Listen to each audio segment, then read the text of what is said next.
This week, the Confederacy detonates as the Union has a turn of fortune.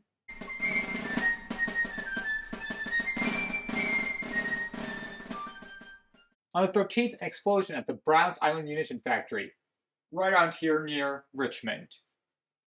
600 people, half of whom are women, and many who were drafted into employment, worked there, producing 200,000 small arms ammunition a day, all under the oversight of a Captain Smith, who described the factory, saying, "Every department is well and carefully heated.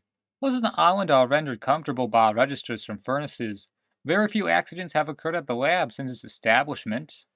Much fewer, indeed, than might reasonably have been expected where so many raw hands have been necessarily employed. The establishment has been of inestimable service. We may say the salvation of the Confederacy.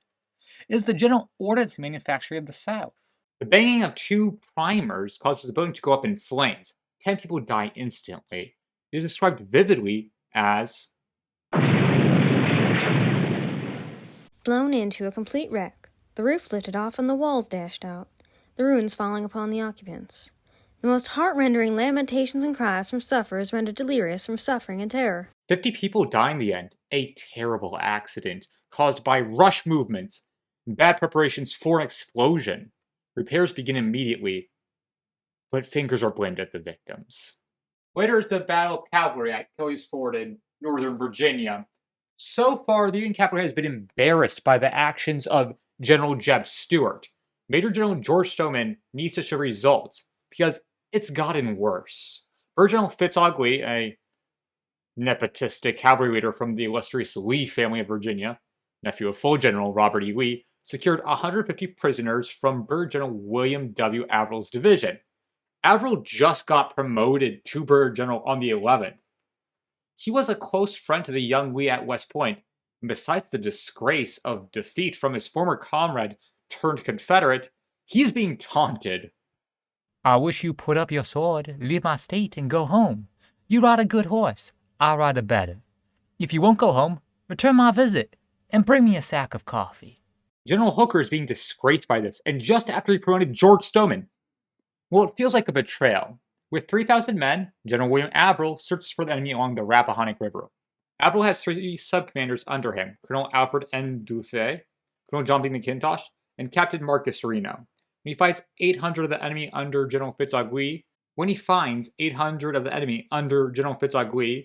broken into 5 regiments and 2 artillery guns, well, it's time for battle.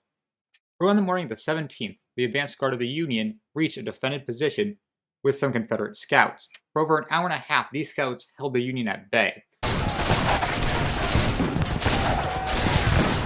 detachment of 20 Rhode Islanders built a bridgehead.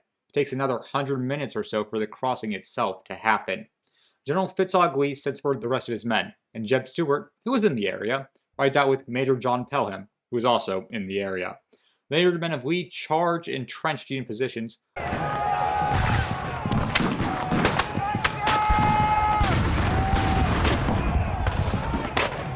Around a well-defended house. The Union are charged and repulsed the Confederates using their protected artillery and carbine fire.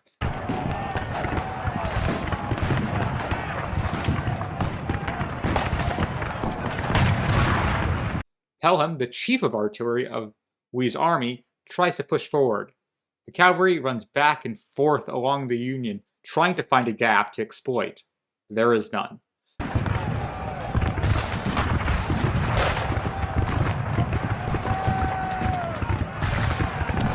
Pelham leads men through a fence as a shell explodes. He is mortally wounded. The Confederate advance fails. The carbine fire of the 16th Pennsylvania and artillery do the rebels in, and then the men of Colonel Dufay charge in. This is against General Averill's orders, but Dufay sees an opportunity. Lee's men fall back and regroup and assault and are again repulsed. Unfortunately for the colonel, none of his fellow commanders join in, and a rout of the enemy is not had. The enemy hold their ground. 5:30 p.m.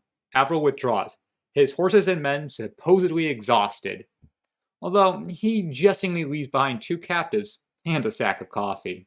"Dear Fitz, here's your coffee. Here's your visit. How do you like it?" A nice dig at Lee. Some say Avril lost his nerve with Jeb Stuart and the sound of railcars in the area. No matter. Over the 12 hours and 2 miles of the battle, Avril lost 6 killed, 50 wounded, 22 missing, for 78 total casualties. We lost 11 dead, 88 wounded, 34 captured, a total of 133 casualties. Most importantly being Pelham, the chief of artillery, the hero of Fredericksburg, died on the field of an admittedly minor battle. The gallant Pelham, so noble, so true, will be mourned by the nation. It was an inconclusive battle on the grounds of neither side holding the main field of action. The Confederates held more of it, but the Union pushed them back and inflicted more casualties than they received. I'd give it to the Union, and so did the press. After years of humiliation, the Union cavalry has morale, real morale. On the 19th, the final action of this week, a naval battle. Off the coast of Charleston Harbor, a blockade runner meets its fate. Captain A.B. Davidson is the captain of the CSS Georgina and is attempting to outrun the Federal blocking squadron and gain entry to the South Carolina city. Admiral Samuel F. Dupont controls the fleet squadron and has in his control 2 ships, among many: the USS America, an armed yacht, and USS Wissahickon. It's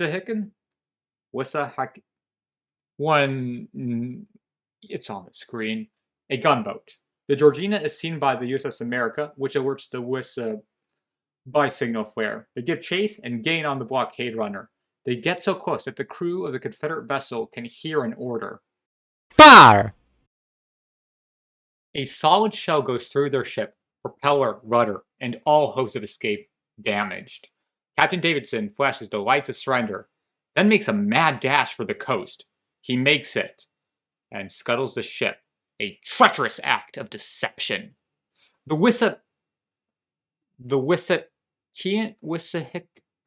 Union shoots the scuttled vessel and lights it on fire.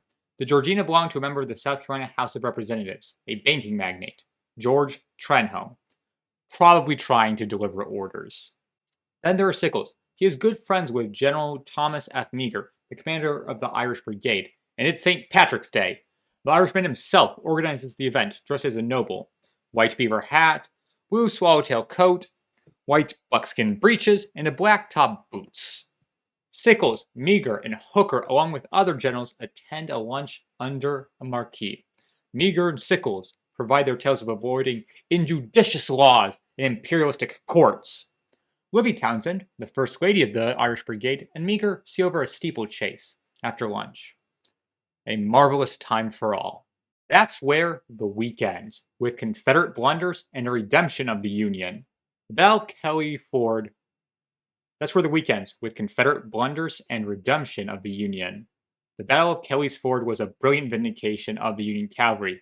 Minus the miscalculations by General Avril, it was a resounding show of force against an admittedly smaller enemy. We haven't seen cavalry battles like this. The Confederate horsemen are more used to raids than direct engagements, but we see that the Virginians in the saddle are still mortal.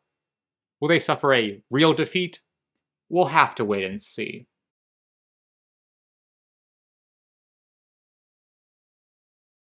Hello, it's the entire Civil Week by Week team here, and I would like to take the time to thank my patrons: Rick, I'm not even trying to pronounce your last name anymore, Sam Aronow, John Fox, and Kevin Mack. Your guys' support means the world to me. I would also like to thank everyone who watches whatever I do. Around now, you should be seeing recommended video, playlist, and subscribe. And I would recommend anyone to watch more of this so you can try to understand my gobbledygook. And if you haven't subscribed, please do, and join me next week as we see how the war continues.